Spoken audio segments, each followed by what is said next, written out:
మద్యపాన నిషేధం చేస్తానన్నాడు జగన్మోహన్ రెడ్డి గారు. చేశాడా? చెయ్యకపోగా ఈరోజు సర్కారు ఏది అమ్ముతే అదే తాగాలి.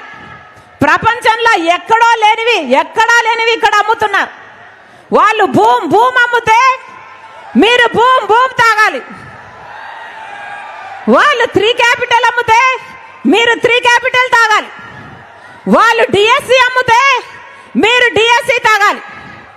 వాళ్ళు క్యాపిటల్ అమ్ముతే క్యాపిటల్ తాగాలి. ఒక పద్ధతి ఏమైనా ఉందా? మొత్తం ఎక్కడ చూసినా mafia, land mafia, sand mafia, liquor mafia అన్ని సరిపోవు అన్నట్టు హత్య చేసిన వాళ్ళను పక్కన పెట్టుకొని తిరుగుతున్నాడు జగన్మోహన్ రెడ్డి గారు.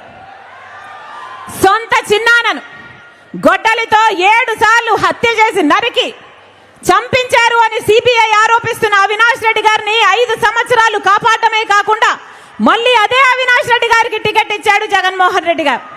న్యాయమేనా?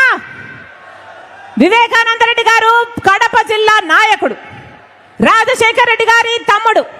అలాంటిది అంత పెద్ద మనిషిని చంపితే ఈ రోజు వరకు న్యాయం జరగలేదు. అందుకే రాజశేఖర రెడ్డి బిడ్డ జగన్మోహన్ రెడ్డి గారికి ఎదురు నిలబడింది. ఇదే జగన్మోహన్ రెడ్డి గారు చెప్పిన ప్రతి మాట నమ్మింది రాజశేఖర రెడ్డి బిడ్డ. ఇదే జగన్మోహన్ రెడ్డి గారి కోసం 3200 కిలోమీటర్లు పాదయాత్ర చేసింది రాజశేఖర రెడ్డి బిడ్డ. కానీ ఇదే జగన్మోహన్ రెడ్డికి ఈ రాజశేఖర రెడ్డి బిడ్డ ఈ రోజు ఎదురు నిలబడింది. ఎందుకంటే ముఖ్యమంత్రి అయిపోయిన తర్వాత జగన్మోహన్ రెడ్డి గారు ఒక మారిపోయిన మనిషి కాబట్టి.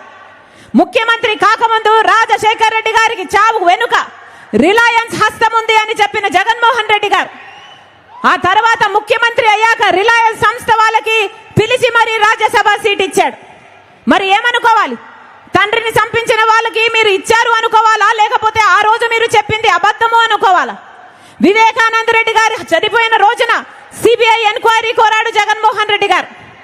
కానీ ముఖ్యమంత్రి అయిన తర్వాత సిబిఐ అవసరం లేదు అన్నాడు జగన్మోహన్ రెడ్డి గారు. మరి ఏమనుకోవాలి?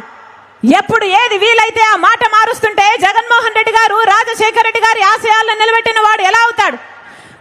పదే జగన్మోహన్ రెడ్డి గారు చెప్తున్న మాట, కాంగ్రెస్ పార్టీ రాజశేఖర రెడ్డి గారి పేరును సిబిఐ ఎంక్వైరీలో ఛార్జ్ షీట్ లో చేర్చింది అని మళ్ళీ చెప్తున్నాం. జగన్మోహన్ రెడ్డి గారికి రాజశేఖర రెడ్డి గారి పేరును సిబిఐ ఛార్జ్ షీట్ లో చేర్చింది కాంగ్రెస్ పార్టీ కాదు, స్వయానా జగన్మోహన్ రెడ్డి గారు. ఇదే జగన్మోహన్ రెడ్డి గారు పొనుగోలు సుధాకర్ ద్వారా రాజశేఖర రెడ్డి గారి పేరుని ఛార్జ్ షీట్లో చేయించాలి అని 3 కోట్లకు వెళ్లారు. ఎందుకంటే రాజశేఖర రెడ్డి గారి పేరు లేకపోతే జగన్మోహన్ రెడ్డి గారు ఈ కేసులో నుంచి బయటపడడం అసాధ్యం కాబట్టి. అదే పొనుగోలు సుధాకర్ రెడ్డికి ముఖ్యమంత్రి అయిన 6 రోజుల్లోనే జగన్మోహన్ రెడ్డి గారు ఏఏజీ పదవిని కూడా ఇచ్చారు. ఎందుకు అని అడుగుతున్నాం.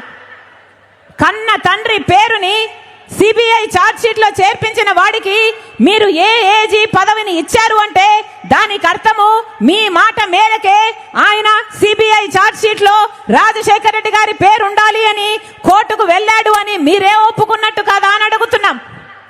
ఈరోజు జగన్మోహన్ రెడ్డి గారు ఉన్నవి లేనట్టుగా లేని